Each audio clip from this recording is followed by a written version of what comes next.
और गाजा से इस वक्त बहुत बड़ी खबर आ रही है। हमास ने बहुत ही बड़ा दावा किया। हमास का दावा है कि अल शिफा अस्पताल और उसके परिसर में 40,000 लोगों ने शरण ले रखी है।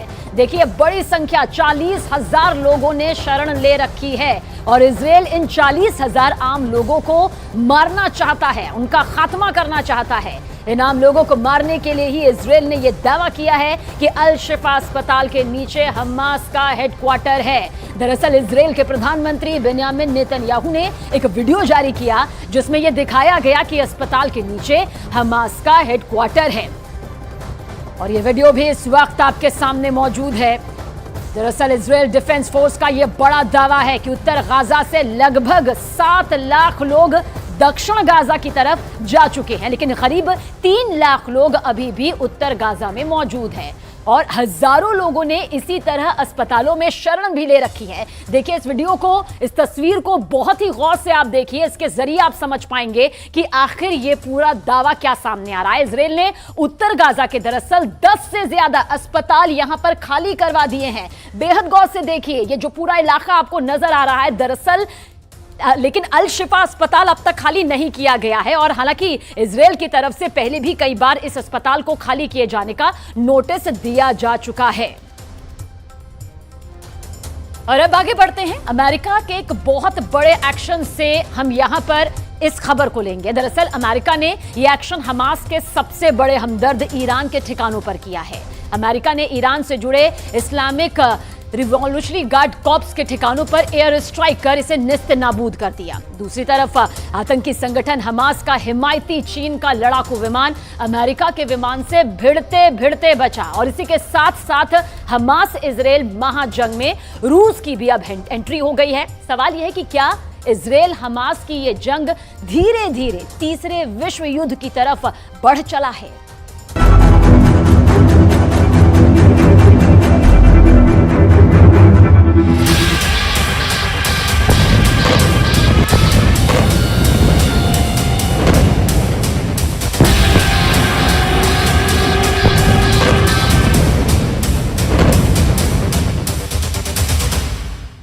सीरिया में ईरान से जुड़े ठिकानों पर अमेरिका का हवाई हमला। हमले के बाद एक साथ दो ठिकाने खाक में मिल गए। इजराइल हमास युद्ध के बीच अमेरिका के इस हमले से ईरान और अमेरिका में ठन गई है। युद्ध का नया मोर्चा खुल गया है।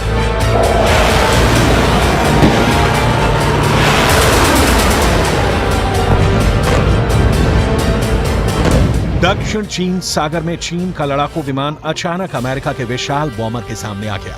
दोनों के बीच का फासला सिर्फ 10 फीट रह गया था। फिर क्या हुआ? क्या अमेरिका के बॉम्बर से भिड़ गया चीन का लड़ाकू विमान या दुम दबाकर भाग खड़ा हुआ? इसे आगे तफसील से बताएंगे और इस भिड़ंत का पूरा वीडियो भी दिखाएंगे। अभी बस इतना जान लीजिए कि ऐसा कर चीन ने एक बार फिर यह साबित कर दिया है कि वो अमेरिका से लड़ने को तैयार बैठा है। सवाल है, क्या अगर अमेरिका इजराइल के साथ जंग में कूदा तो चीन भी युद्ध में अमेरिका के खिलाफ कूद पड़ेगा?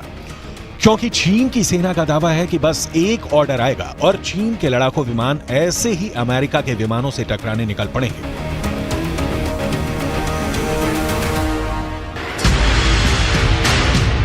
हमास का एक प्रतिनिधिमंडल गुरुवार को ईरान के विदेश मंत्री के साथ रूस पहुंचा। हमास का प्रतिनिधिमंडल ऐसे समय में मॉस्को का दौरा कर रहा है जब इजराइल गाजा पट्टी में हमास के ठिकानों को तबाह करने में लगा है।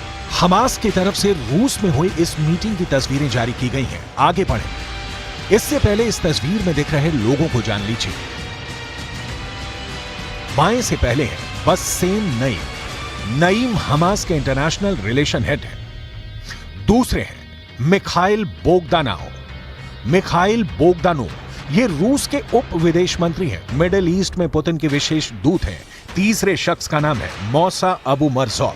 ये हमास पोलित ब्यूरो के वरिष्ठ सदस्य हैं। दावा किया जा रहा है कि इस मीटिंग को बहुत ही गंभीरता से लेने की जरूरत है क्योंकि यह नया गठबंधन अमेरिका के खिलाफ युद्ध का ब्लूप्रिंट तैयार कर सकता है।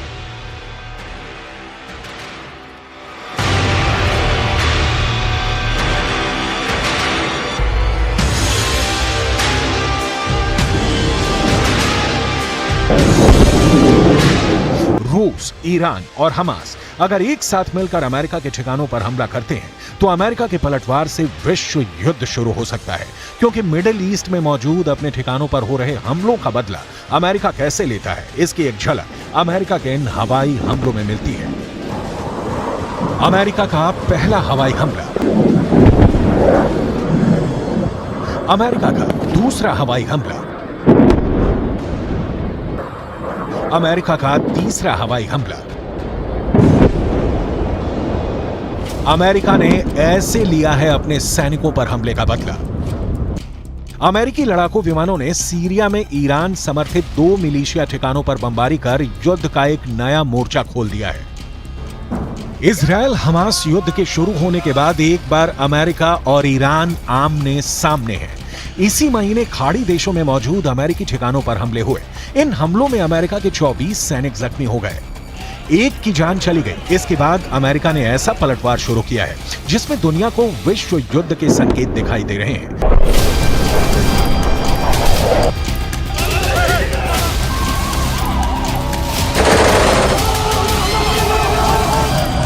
सीरिया और इराक में मौजूद ईरान समर्थित मिलिशिया पर हमला करके अमेरिका ने ईरान को बहुत ही बड़ा संदेश दिया है। अमेरिकी रक्षा सचिव लॉयड ऑस्टिन ने कहा है कि संयुक्त राज्य अमेरिका संघर्ष नहीं चाहता है और आगे की शत्रुता में शामिल होने का उसका कोई इरादा नहीं है, लेकिन अमेरिका की सेना के खिलाफ ये ईरानी समर्थित हमले अस्वीकार्य हैं और इन्हें रोका जाना चाहिए। ईरान अपना हाथ छिपाना चाहता है और हमारी सेनाओं के खिलाफ इन हमले में अपनी भूमिका से इनकार करना चाहता है।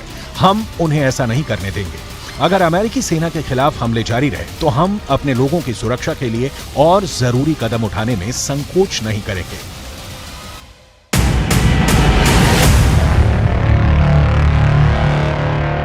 वरिष्ठ अमेरिकी सैन्य अधिकारियों के मुताबिक अमेरिका ने इस हमले को अपने 2 F-16 लड़ाकू विमानों से अंजाम दिया है।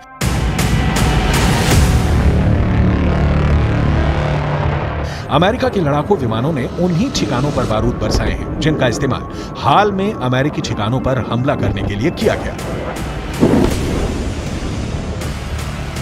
अमेरिका की तरफ से यह हवाई हमला इराक की सीमा पर सीरिया के शहर अबू कमाल के पास किया गया। अमेरिका का दावा है कि यहां ईरान के रिवॉल्यूशनरी गार्ड कॉर्प्स ने अपने हथियारों और गोला बारूद का डिपो बना रखा है। इसके काफी नजदीक अमेरिका का एक अहम ठिकाना भी मौजूद है जिसे हाल में कई हमलों में निशाना बनाया गया है।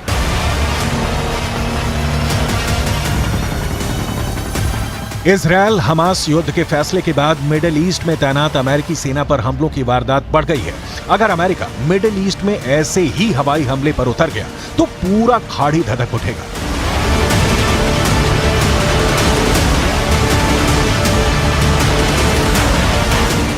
सीरिया में हमले के बाद दक्षिणी लेबनान का नंबर आ सकता है। दक्षिणी लेबनान के साथ साथ इराक और यमन में भी अमेरिका पलटवार कर सकता है।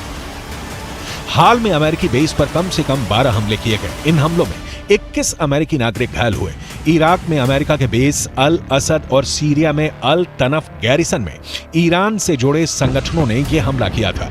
अमेरिका का कहना है कि आज किया गया हमला उसी का जवाब है। पेंटागन के मुताबिक इराक और सीरिया में मौजूद अमेरिका के बेस पर दर्जनों हमले किए गए हैं। मिसाल के तौर पर 17 अक्टूबर को इराक में अमेरिका के बेस अल असद पर हमला हुआ।